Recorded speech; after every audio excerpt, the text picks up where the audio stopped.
So we're going to get started with our final panel for today. And I want to welcome again all of the folks who are watching us on YouTube or who have logged into the webinar on Zoom. This is the last panel of the Camps in the 21st Century Symposium. And I wanted to begin with a land acknowledgement. Brown University is located in Providence, Rhode Island, on lands that are within the ancestral homelands of the Narragansett Indian tribe. We acknowledge that beginning with colonization and continuing for centuries, the Narragansett Indian tribe have been dispossessed of most of their ancestral lands in Rhode Island by the actions of individuals and institutions. We acknowledge our responsibility to understand and respond to those actions. The Narragansett Indian tribe, whose ancestors stewarded these lands with great care, continues as a sovereign nation today. We commit to working together to honor our past and build our future with truth. My name is Kate Goldman. I'm the Center Manager for the Center for Latin American and Caribbean Studies. I'm also the University and Academic Partnerships Lead for Respond Crisis Translation. And I wanted to thank Esther Whitfield first for organizing this event, and our CLACS director, Patsy Lewis, for her support, and my colleagues Emily Rubelman and Alex LaFerriere for their technical, logistical, and communication support. Before I introduce our speakers, I wanted to give you a little background on the focus of this panel, and I know that they will speak more about this. But it is the Donald W. Wyatt Detention Center, which is located about 5 miles from here in Central Falls, Rhode Island. According to their website, wyattdetention.com, note the .com, the primary mission of the Donald W. Wyatt Detention Center is to protect the public from people who pose a threat to society. And the Wyatt, as it is known, is the nation's first publicly owned and privately operated adult secure correctional facility. Going back to the point that Professor Pike and Yvonne made about the location of the border, or the sort of fluid location of the border, Wyatt has brought the border to one of the poorest communities in the country. It is a city that is just 1.2 square miles large. And actually the Wyatt sits right next to Maycomber Stadium, which is home to the Central Falls High School football, soccer, baseball, and softball teams, which means that there are youth in our community who welcome their sports adversaries looking at a maximum security detention center. This facility provides housing, according to the Central Falls website, to up to 730 adult male and up to 40 adult female detainees, and it's accredited by the American Correctional Association. Advocates' accounts and news reports suggest that it's not actually a safe place. To echo Professor Pike's discussion of the money involved, each ICE detainee at the Wyatt generates $114 a day, or over $40,000 a year. Funds that one would imagine would be reinvested in the facility where they're held, but it would seem that that's not the case. We know that inmate Hugh Lu Ning, or Ing, died in the prison in 2008, even after a federal judge insisted he be given medical care. It was determined that he was suffering from untreated terminal liver cancer and a broken spine. More recently, in 2021, a federal judge allowed a Dominican detainee at the Wyatt to proceed with claims that the prison had violated his rights by failing to give him prescribed medication for severe burns that he sustained in the prison's kitchen. And activists and inmates have spoken out against the center and its staff, who have made headlines recently, or as recently as August of this year, when the warden was twice arrested in Connecticut, I think on the same day. And before that, when a corrections officer, Captain Thomas Woodworth, ran over protesters outside of the center, which was national news. So we've welcomed two important voices in this discussion about our community and detention centers and camps in Rhode Island to speak with us today. The first is Jasmina de León Gill, a non-binary Latinx queer community leader in Providence, Rhode Island.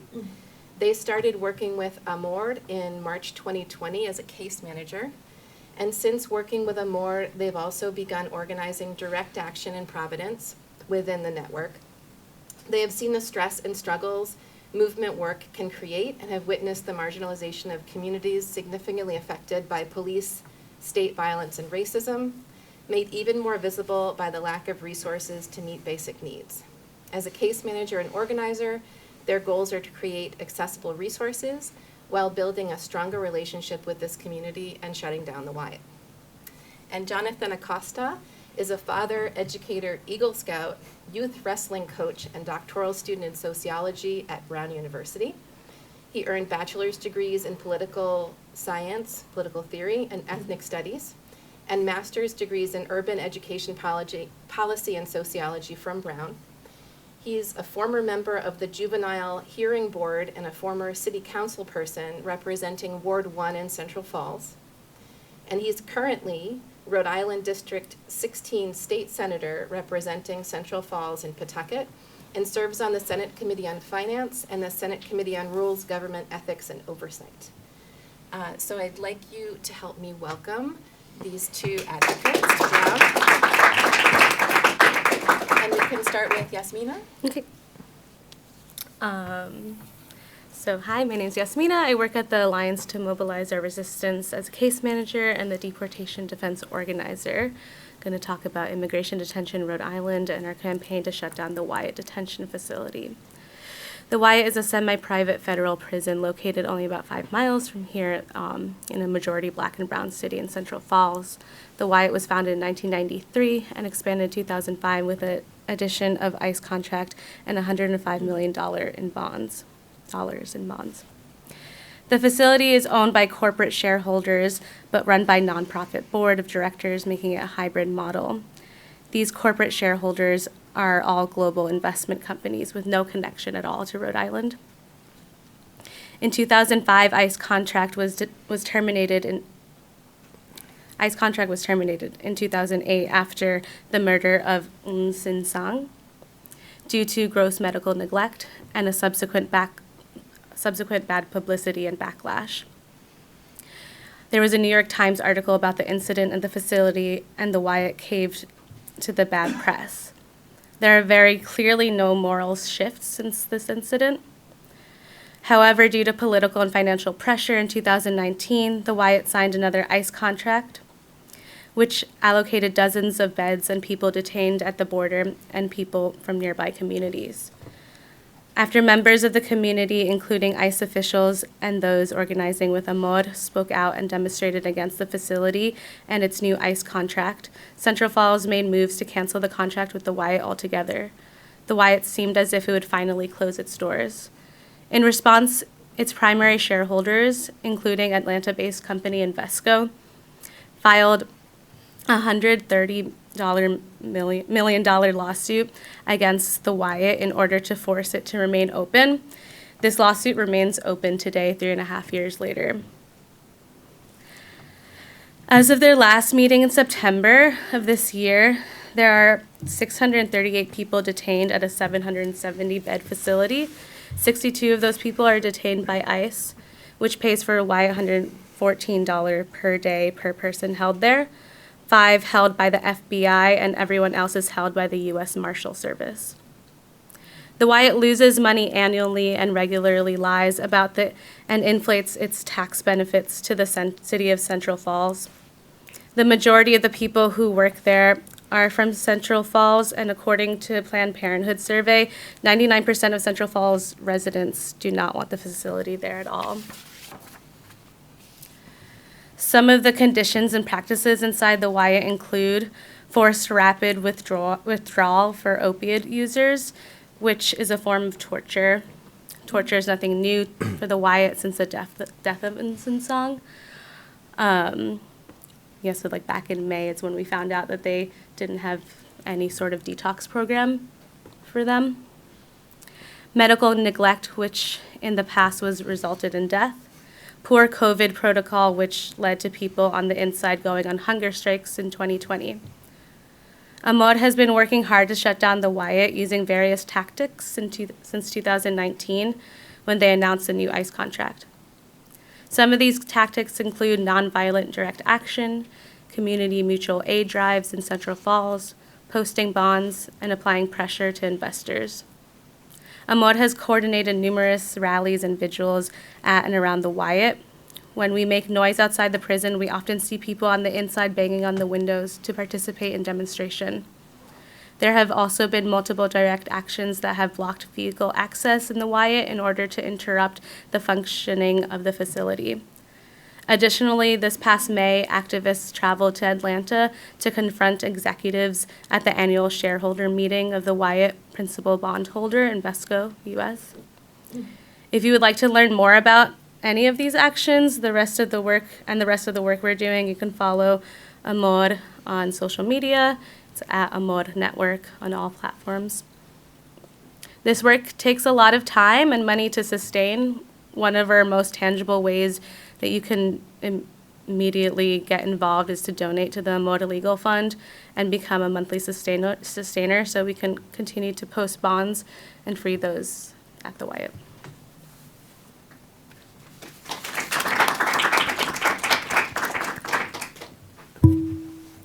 So thank you guys for doing this. I like to think that there's nothing more American than to have a detention facility in the smallest city of the smallest state of the United States of America. And Professor Hudehart mentioned this earlier, and I was one of her students in the late 2000s. So it's important to understand the historical context in which this emerges. And so Central Falls has always been an immigrant working class city. And while some people will tell a story about how in 1895 the city was incorporated into its own, it's really much more of a story of getting kicked out than it is one of becoming oneself. And what I mean by that is that Central Falls is located right next to Pawtucket. Pawtucket, and we had this conversation earlier, is hailed as the birthplace of the American Industrial Revolution. It's where Slater Mill is located, the first industrial mill in the U.S. And so the factory workers and the factories themselves were located all along the Blackstone River, mostly in Pawtucket and Central Falls. Central Falls at that time was part of the town of Lincoln, and before that it had been part of the township of Smithfield. In the early 1890s, the landowners, and this is key here because it's going to connect to where I'm going to in a little bit, the landowners in Lincoln were tired of paying for the costs of the fire department for the workers' homes and the factories in Central Falls. They lived in subpar housing.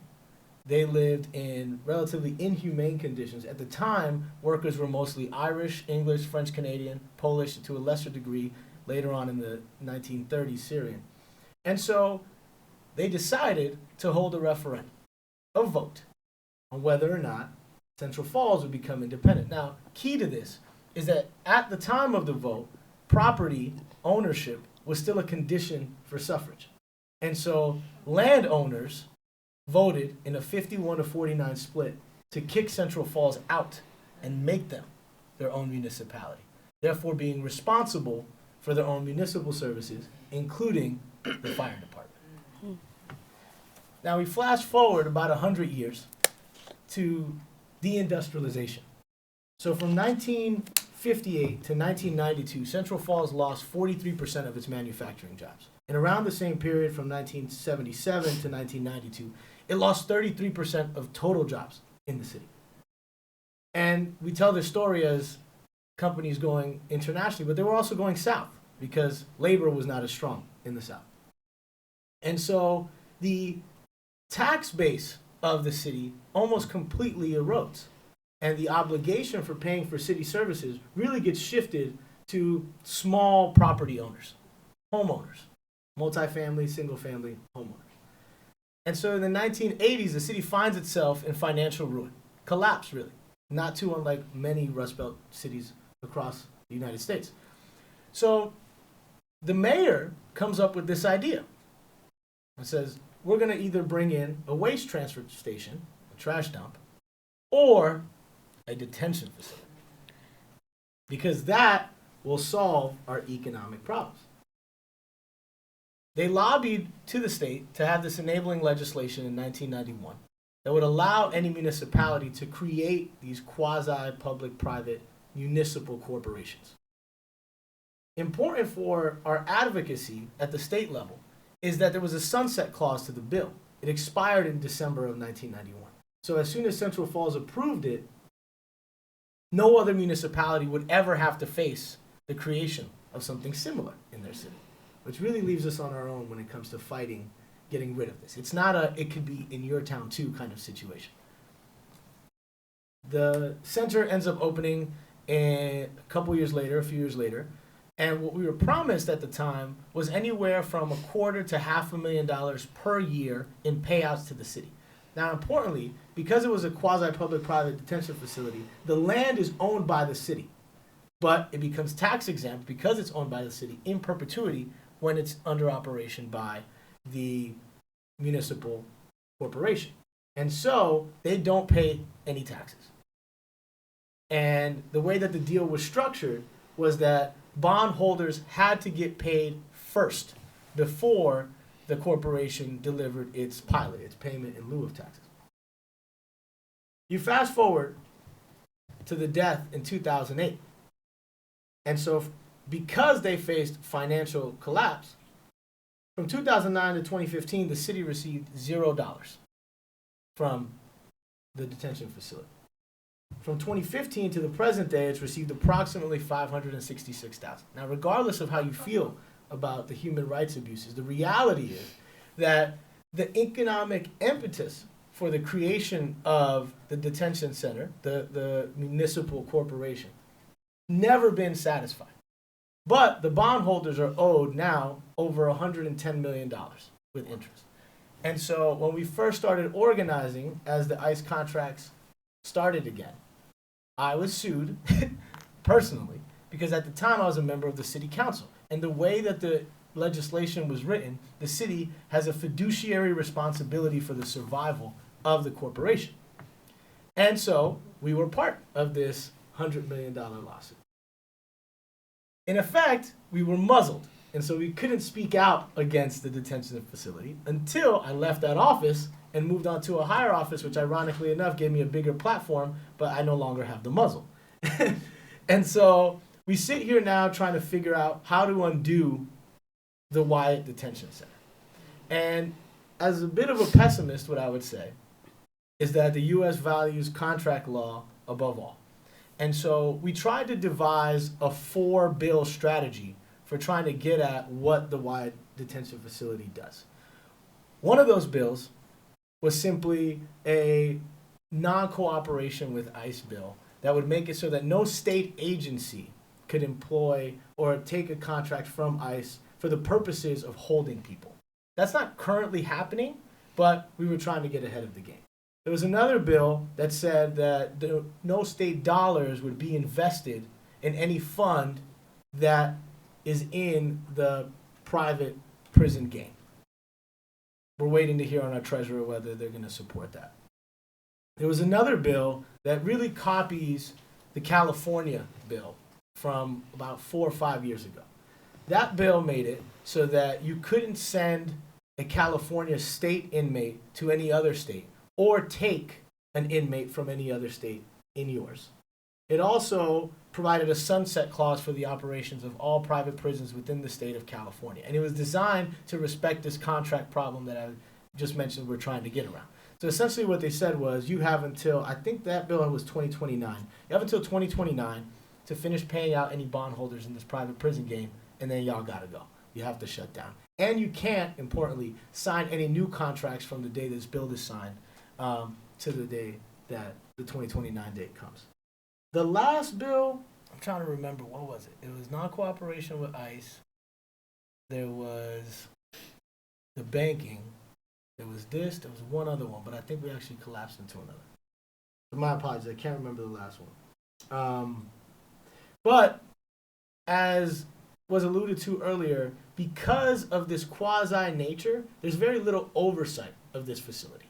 The State Department of Corrections does not have any relationship with the Wyatt Detention Facility. So that means as state legislators, we really have no oversight over the operation of the facility itself. We are at the mercy of what credentialing the U.S. Marshals are willing to accept in order to place their prisoners there. And it's important to note that this is a cash cow for these folks. It's currently about 110 per prisoner per day for ICE. But before COVID, it was closer to $140 per prisoner per day. And the conversation at that time was, well, if we were here to provide material resources for this community, then you have to let us bring these folks in so that we can pay our bondholders and then be able to pay you as a community.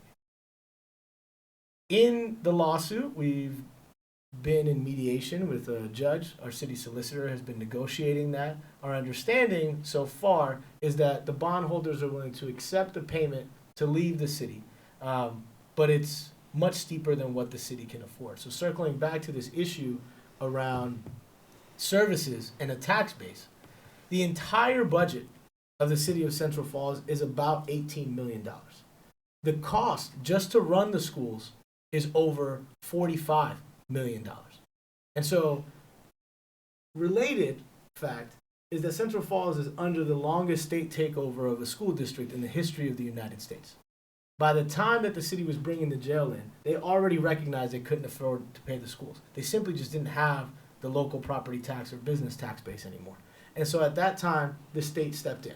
And so the state covers the entirety of the school district budget in recognition of the fact that the city itself could not pay for it. Just fire and police alone are more than a quarter of the entire municipal budget. And so here, being less of a well, I guess it's still a sociology observation. What I would say is there's an over-reliance of local property taxes instead of on redistributive income taxes in the state. And all municipalities are required to essentially provide some version of the same services. But they don't all have an equitable tax base in order to do that. And so when you're put in that situation, you essentially create the kind of desperation that leads to either a trash dump or a quasi-public prison. But happy to talk more and to keep the conversation going. Jonathan, you didn't go into how the Colombians got into Central Falls. Can you just go into that history, please? Sure. So I'll cover this briefly, especially because Jasmina mentioned it in the 2008 article. And so the New York Times headline was "City of Immigrants Fills Jail with Its Own." And as I kind of mentioned, the city has always had a working class immigrant origin. In 1965, after U.S. immigration reform, federal immigration reform, they were having an issue finding workers. And people have different arguments. Economists disagree about this all the time. You know, was it the pay? Was it the status of the job? But at the end of the day, what everybody could agree on is they didn't have workers to take the factory jobs that were still there. And so the son of the owner of one of those factories took a trip across Latin America, and he ended up in Colombia. And he found that the folks that worked in the textile mills there were using the same machinery as the ones that his father had in his factory. And so it starts with 3 Colombian guys. There's a historian, a great oral historian named Marta Martinez, who has done a lot of work on this in the state, who knows the exact date that the 3 of them arrived together. And that started this trickle of migration that would eventually kind of change the face of the city. So Central Falls today is the most Latino city in the state of Rhode Island, where over 2/3 of our population identifies as Hispanic or Latino. For the last 2 municipal elections, we've had a Latino majority on the city council. We had the first Latino mayor in the state of Rhode Island in 2011 or 12 in James Diosa, and now we have the first Latina mayor in the entire state in Mayor Maria Rivera. And so the city itself has changed as the working class population of the state has changed and has come to reflect that.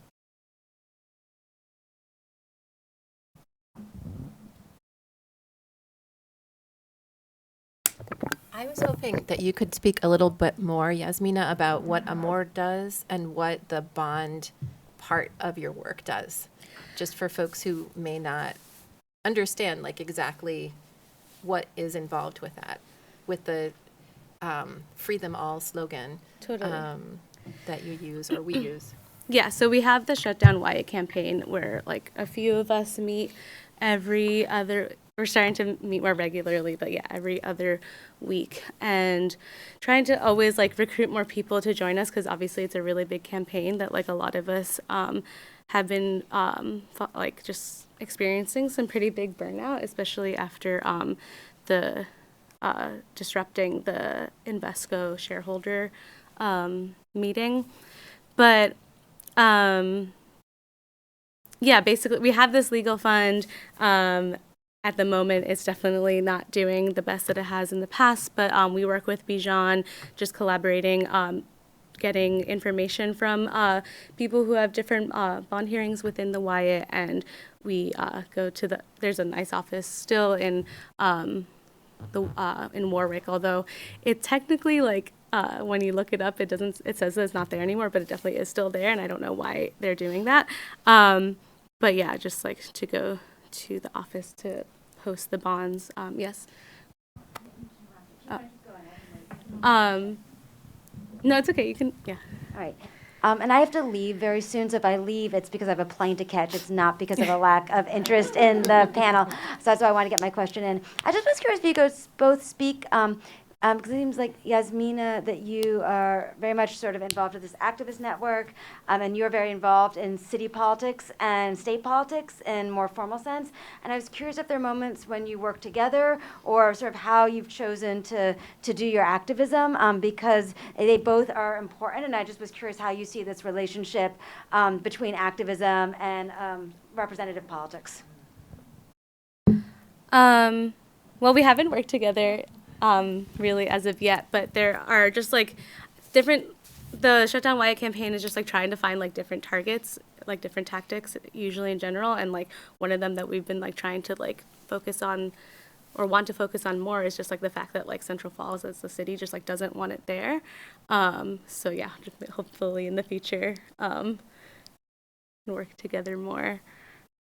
So I'll give you a more nuanced answer. I've been involved with this probably since 2016. And I would say Amor has been a good partner at mediating what I think initially was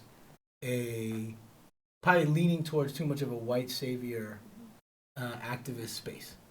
And so by nature of the demographic composition of the city, it's very hard to organize within Central Falls. In part, just straight material conditions. You're working all the time. You know, it's a very working class community. The median household income is $32,000. Now, just like let that sit for a second. We talk about a family of 3 today, $32,000, which means if that's the middle, the other half is below that, right?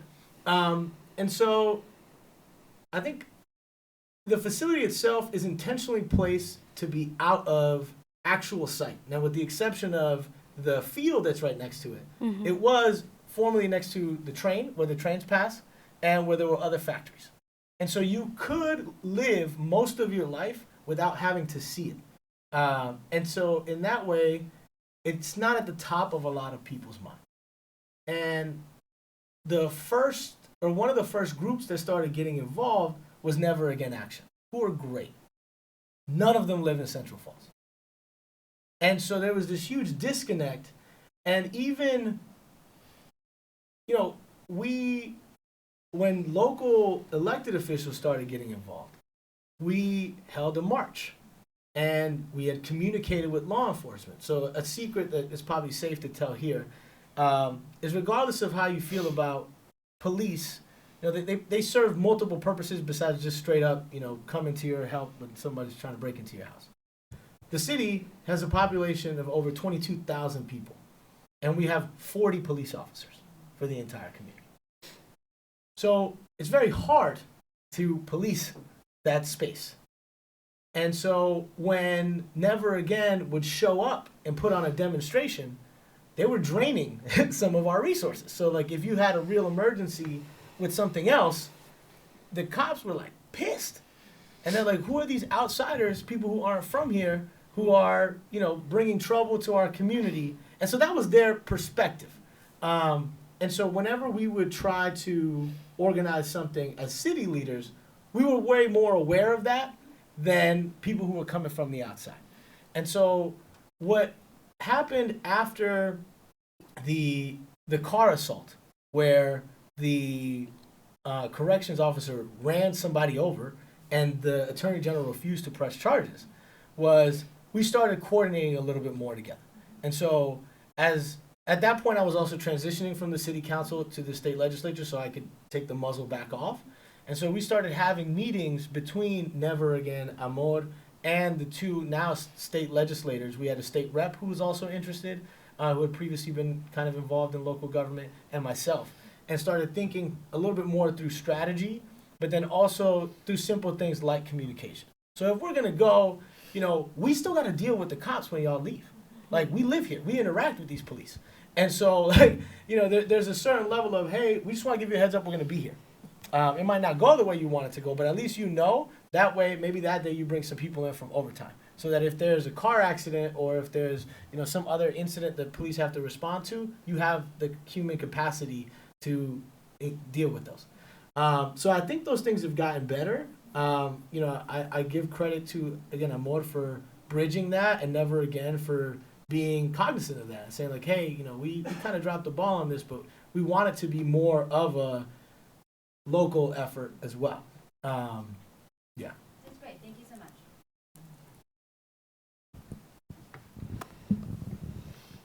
Hi, thank you both so much for your work.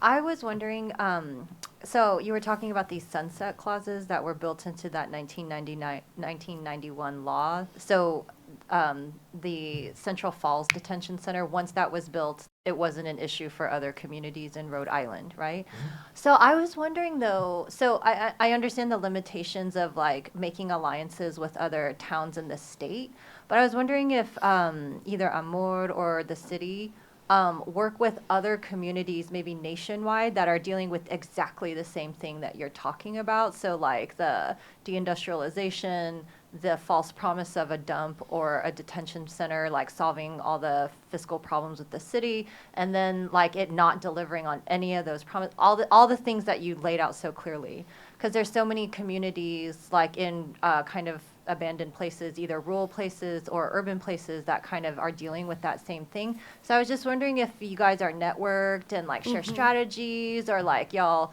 amplify each other's campaigns or try to coordinate campaigns, or what does that look like? So Amor lately has been like helping.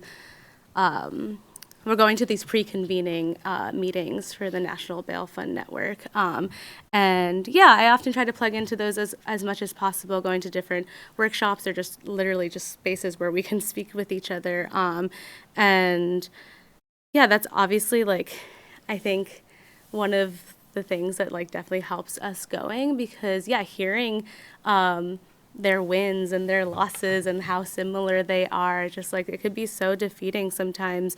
And just like hearing people just being like, oh, like we're taking a break, actually we really need to take care of ourselves, or like so we can continue doing this work, is also just like so wonderful and powerful to hear, because it's a lot.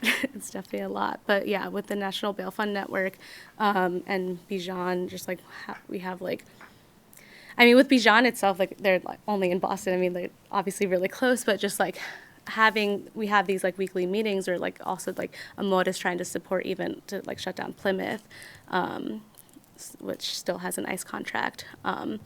So. Yeah, I think there are structural conditions that make that a little difficult, but not impossible. And so, I was a student of Evelyn Hudehart, and I'm working to get a PhD. So I may have painted a picture that seems very coherent, but I think if you're in the space of city administration, or you're in the space of activism, it's hard to see all those pieces. Not everybody knows the history of Central Falls or how that bill was structured and so on and so forth. And I say that to say, like, the city's on fucking fire.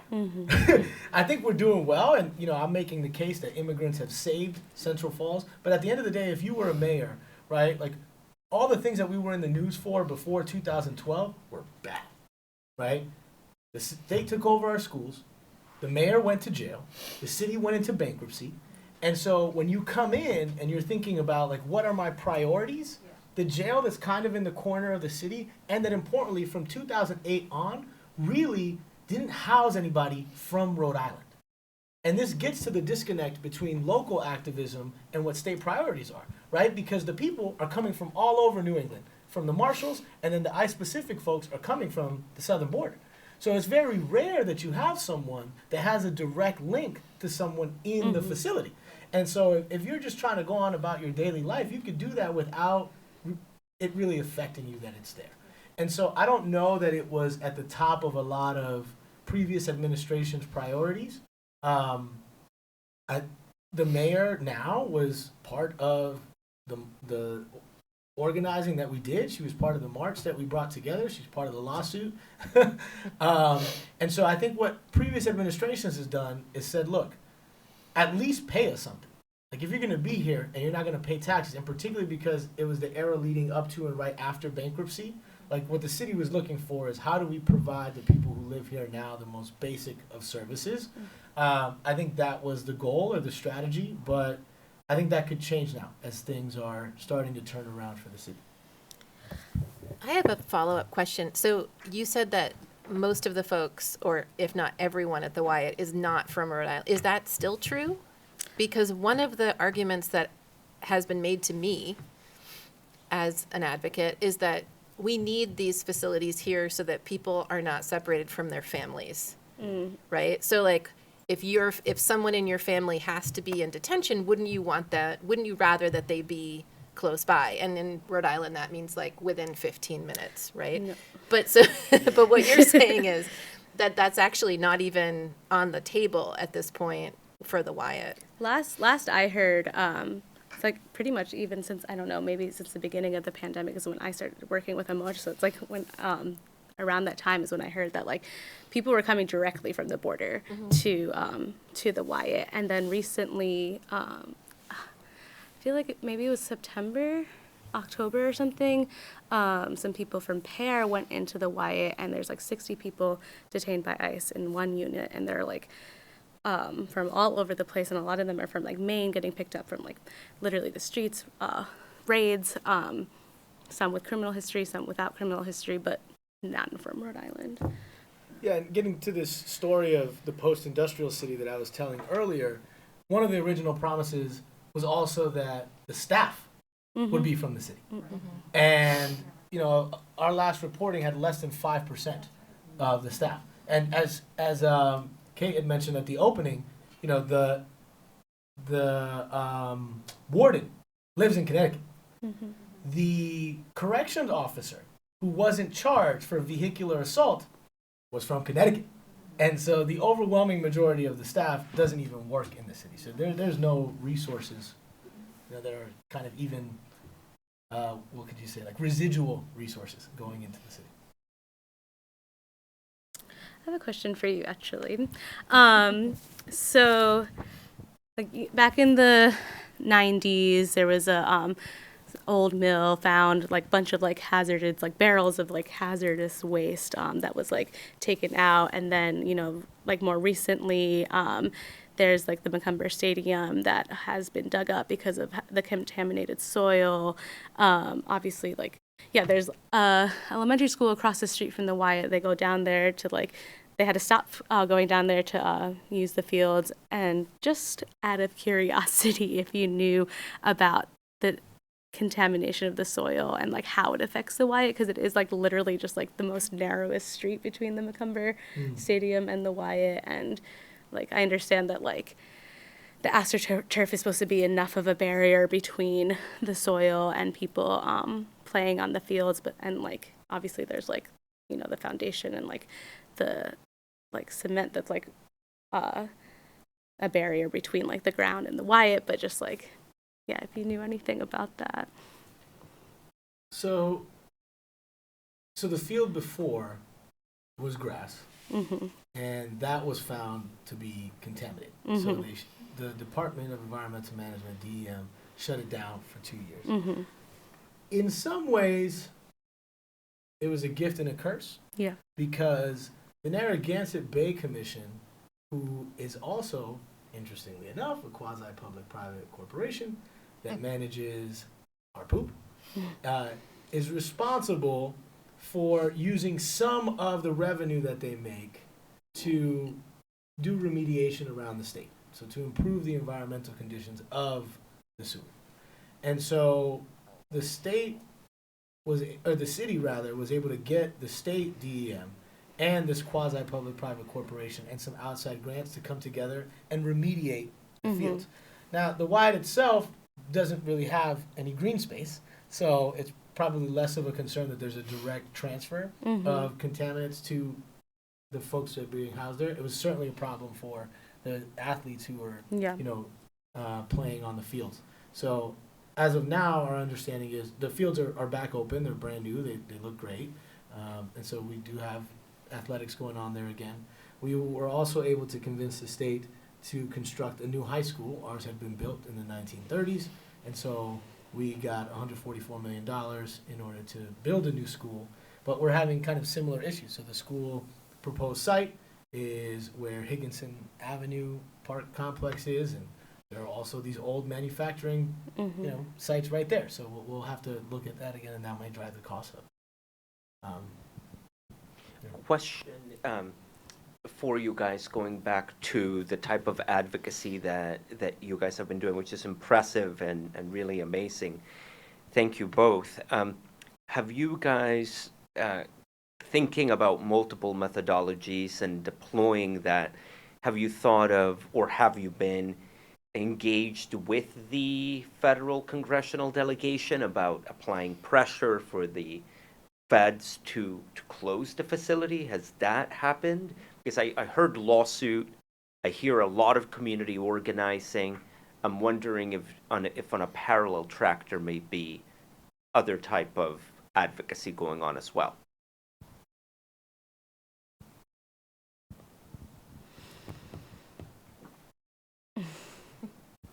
The Secretary of Commerce, who was previously the governor, had pretty much signaled that she was not willing to financially bail us out. And so I think it really is at this point a straight up money problem.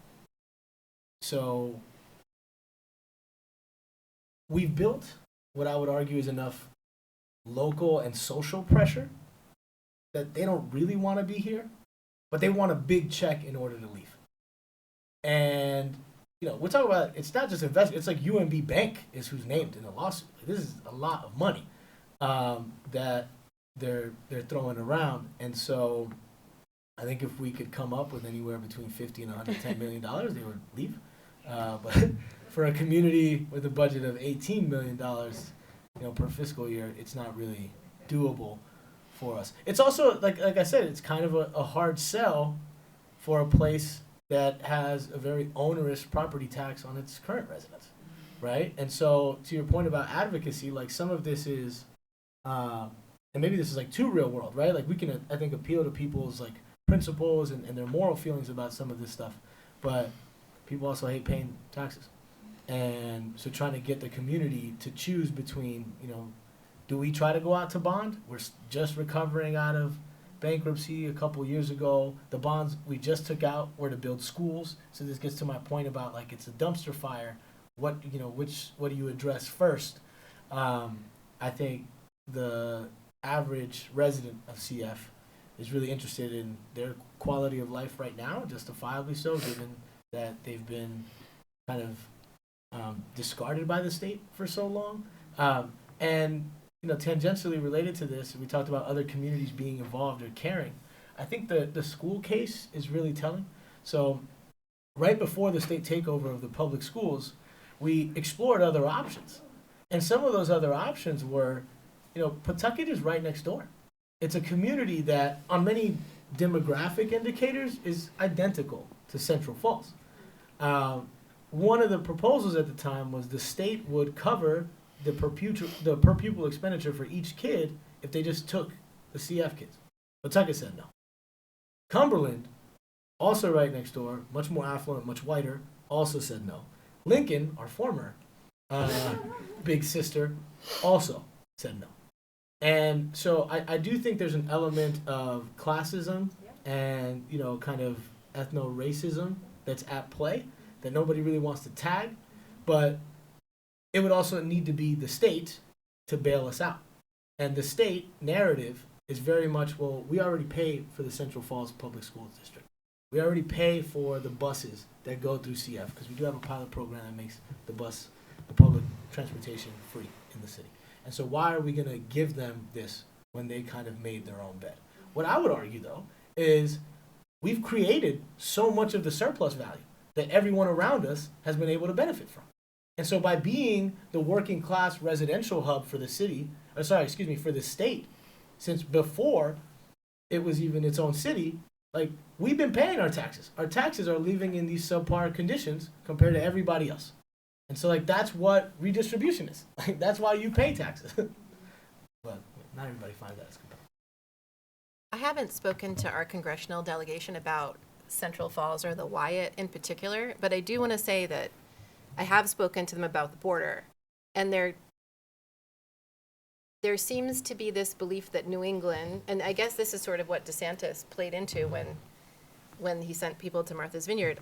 There is this idea that New England states are blue states and they're on the right side of history, so we're all set.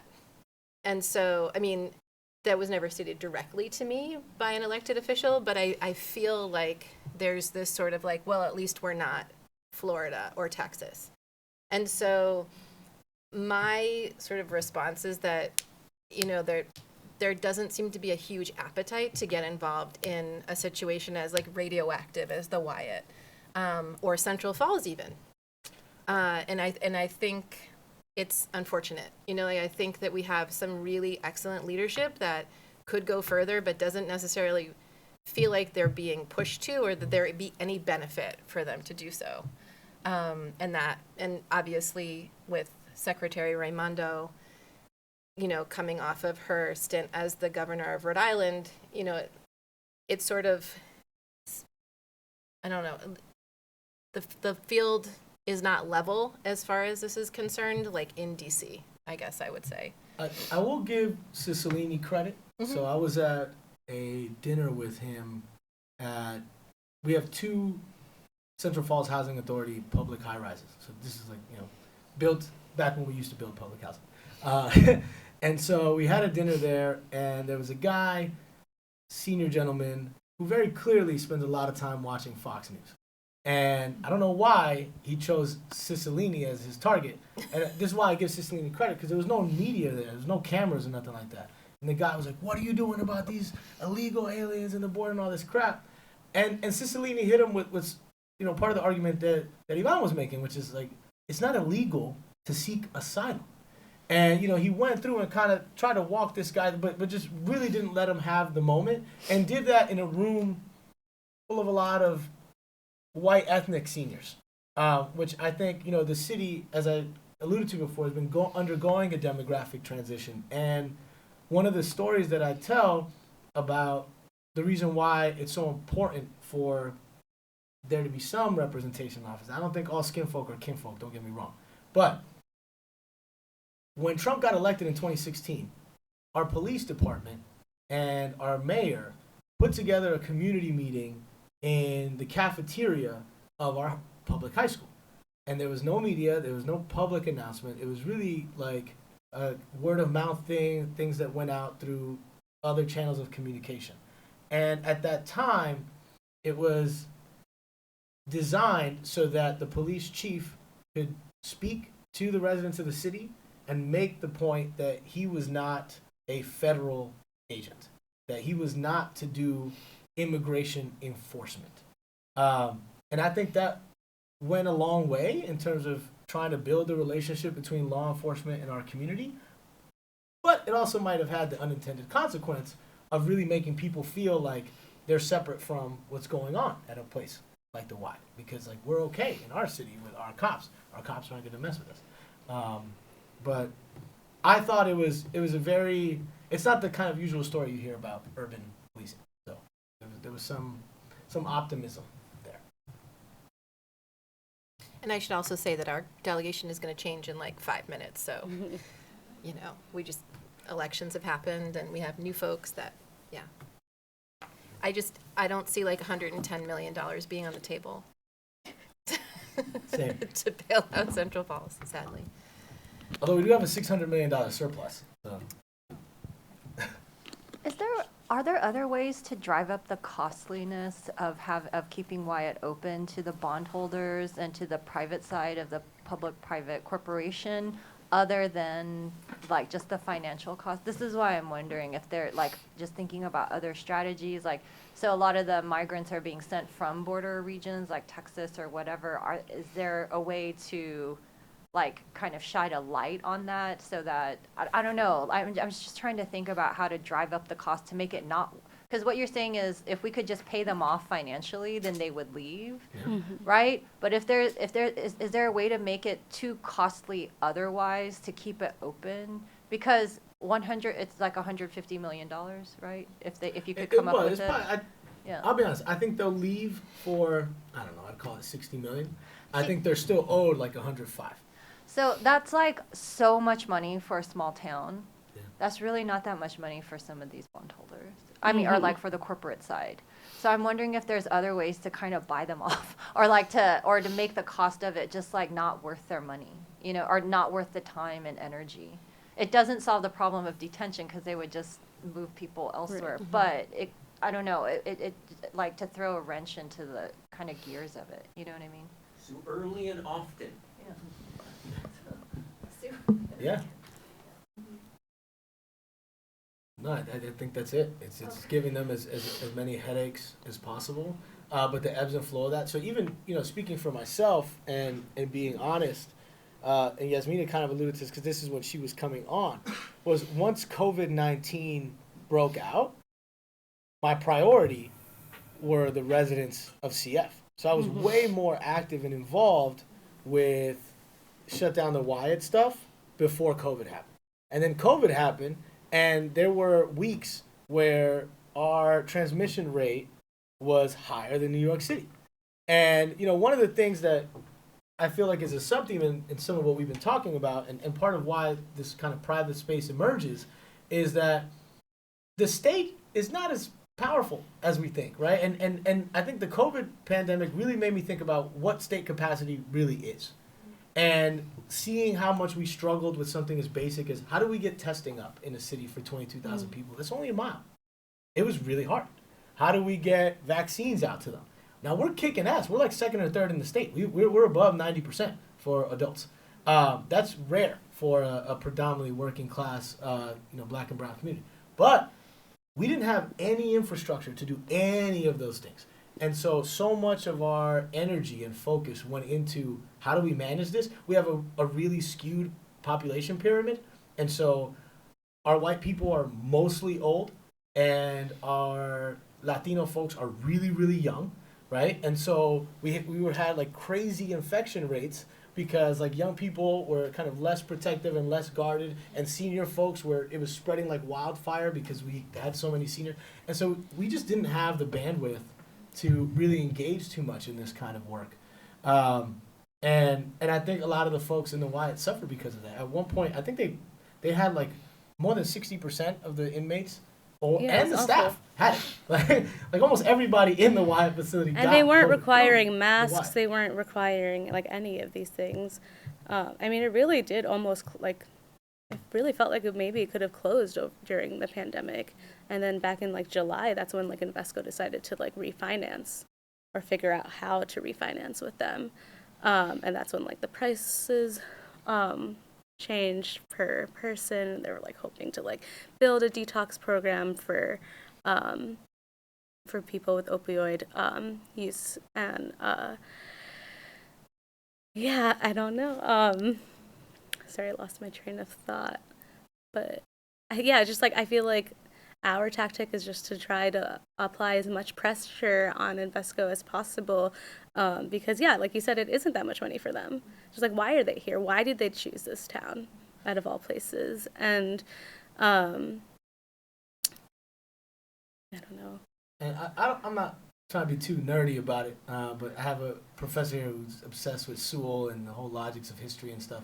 And so just looking at the trajectory of activism against the Wyatt, it's very kind of like event structure based, right? So in some ways we're following this larger story of mass incarceration in the U.S. We're the first city that creates this quasi-public private municipal corporation, and so we're like early to the game of private jails.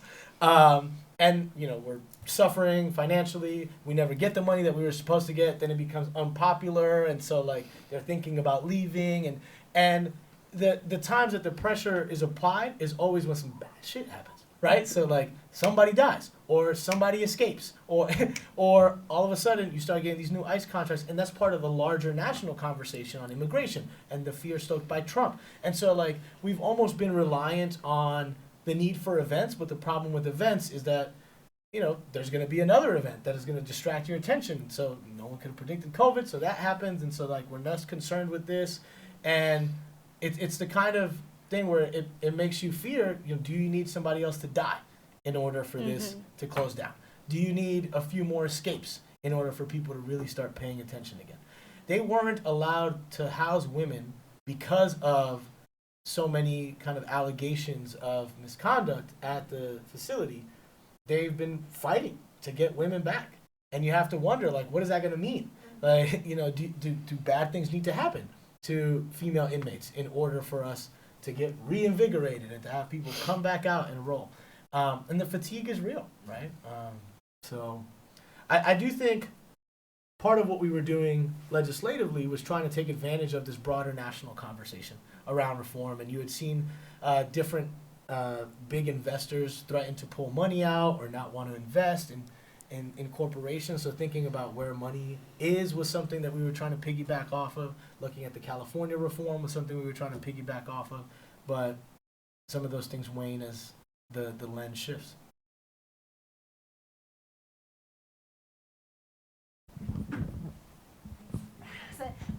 Two sort of levels of questions. One is, it sounds like, so I think what you're describing is a detention center that is very disconnected from its community. Is that right? So the staff is not from Central Falls. The people who are detained there are not from Central Falls. It sounds like there's a sort of a level of community awareness, but it reminds me of Guantánamo. Well, no, this is what it's reminding me of a lot, right? Is that I think Jana said this, but I've had this experience in Guantánamo City too. Is that when people have very challenging lives anyway, yeah, and they are not informed about this thing that's sitting in their backyards, then they're not that. They don't ask a lot of questions about it. They're not that concerned. I mean, why they're not advocating? I think Jana said she was surprised. People who live in Guantanamo are not advocating for the closure of Guantanamo. But it's there are all these sort of structural reasons why clearly they're not. They don't know anything about it. Mm-hmm. They're not told anything about it. They can't get into it, and they have to figure out what they're going to eat for tomorrow. So then it just isn't on their radar. So it sounds a bit like. So one of my questions around that is how do you find out? I mean, is there an information access issue? Like you say, you think you sort of know what's going on there, but you don't know exactly. So my first question is is there a sort of information access problem? And my second question was just more general, was that how each of you, including Kay, got into this work and into this issue, because it sounds like because of the closure around it, it's not the obvious issue. It's not an obvious issue to be getting into. There's two questions. Well, for the first question, I don't know, back during the election in November, a few years ago, we did try to have we did have this mutual aid march where we did have some a bunch of bags of food and some coats and stuff in this big van, and we were all marching throughout from we started at the very edge of Cumberland in all the way through Central Falls to the Wyatt, and just yes, people are worried about what they're going to eat, so doing these mutual aid drives, helping supporting the community into for reaching basic needs, along with also being hey, do you know what's in do you know what's here, do you know what's happening, do you want to support, do you want to I think a big part of AMOD's mission is to work with people who are directly impacted and uplift their voices, have them start leading, because we just know and think that that's important, and so trying to support their basic needs and then also informing them is definitely what we're trying to do. So as far as how we get information, I mean, I think you're spot on about what's happening between the on average resident of the community and the facility itself. Organizationally, Amor has really led the charge on trying to engage with ICE detainees specifically, but there are also non-ICE detainees. The overwhelming majority are non-ICE detainees, and I think that's also what complicates this picture a little bit, as far as like where the money comes from. But so they will often put in requests to find out how many ICE detainees are there. You know, do they have legal services? Can we come? And there are some ministers who are associated with Never Again who also have access, but sometimes it's also just luck. And so, you know, as we mentioned to Kate, most people there have no connections locally to the state. But sometimes randomly, you get a person whose cousin or distant, you know, brother-in-law was migrating, got caught at the border, is there, and they realize, hey, I'm in the state. And so you'll get a call from a Pawtucket resident or a CF resident saying, hey, I have a family member that's locked up. What can I do? What can we do? And so it really is random and luck sometimes as well.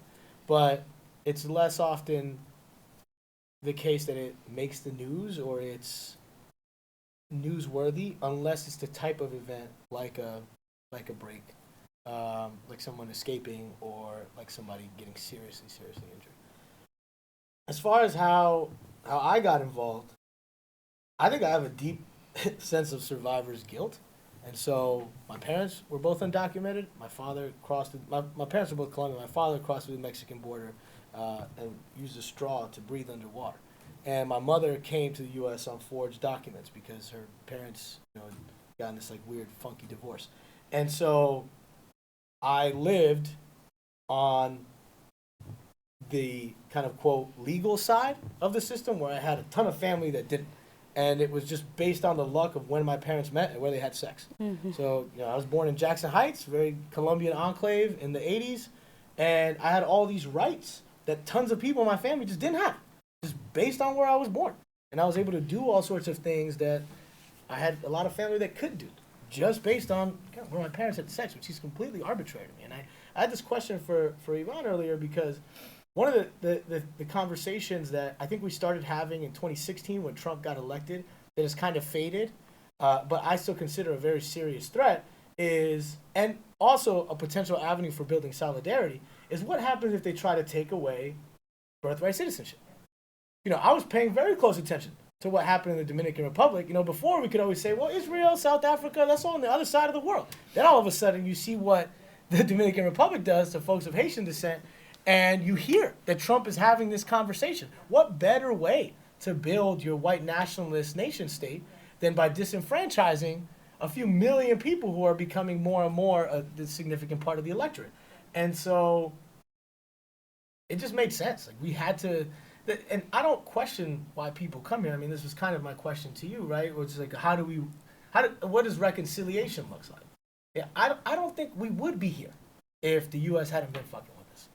I'm from paradise. Like, I don't know if y'all ever been to Medellin, but I've traveled a lot. I think it's much nicer than most places around the world. It's a little smoggy nowadays because we had too many of those old diesel buses, but it's beautiful. And so we're here because of things that happened before us that were outside of our control. And I don't think there's any reason we should be criminalized for that, or that it should be based on just random luck, which is how I feel I came to be in the position that I'm in. Did you have a connection to Central Falls though, or is that something that developed? Yeah, so my grandmother worked in factories in Central Falls when I was young. My mother, after she left my father, moved to Central Falls, and she was raising my uncle and I. He graduated from Central Falls High School. He's probably the most celebrated teacher at Central Falls High School now. So he used to work at Brown. He's a biology teacher. He teaches AP Bio there. And so when I moved back to Rhode Island, I had grown up in Miami and was not very comfortable being in New England spaces. And so the closest thing you could get was to be in the majority Latino city. And so I wanted to live and spend money and pay taxes in a place that I was comfortable in, that didn't make me feel like a constant outsider. Mm-hmm. And how I got into it, well, my family is from Guatemala. I'm first gen, and I was raised in the Catskills in New York. And I literally just moved here on a whim because my ex-girlfriend was living here, and I was farming most of my 20s. And then I just started hearing about Amor and just getting more involved there, and applied for the case managing position. And honestly, it's the same thing. It's okay, I was born here out of luck too. It just really I don't know, I could have so easily been born in Guatemala. We moved back there when I was 5. And it's just, yeah, it's just very random, and it is just so many things that my family couldn't do, I can, including reading and speaking English for so long. And yeah, like I said, I was farming for most of my 20s, early 20s, and that's just also very white world, and just not what I was trying to be a part of. And yeah, just wanting to just relate more with people of color and support the people that don't have basic privileges the way that the ones that I do, for whatever reason, for no reason.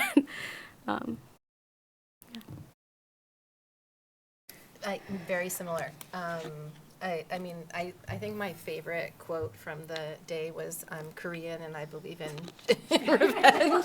So I guess the first answer to the question is I'm Jewish. I mean, it's just I've been doing this for a while now, and there are a lot of us involved. And I think the other part is also survivor's guilt or privilege guilt, in the sense that when I wanted to move to another country, I could do it. And then when I wanted to come back with my spouse and kids, I could do it. And the only sort of negative interaction I had the entire time was someone assuming that I had adopted my children because I'm white and they're Latino. I mean, that's nothing, right? And I think that it really drove home for me the disparities that exist around that, both within my family, my ancestors, and then also for the family that we've made with my spouse. I didn't get super vocal about this until my spouse became a U.S. citizen. And then, but also, like you were saying, birthright citizenship, or the specter of Trump going after people who were naturalized, that was super scary as well. I mean, that happened after I started doing this work, but it's very real. And I think if it's real for someone like me, it's, imagining what folks go through who are coming out of detention centers and wearing those colored bracelets that tell them, how many of their 72 hours they have left is, it's devastating. And I think that I just felt like I had to do it. Yeah.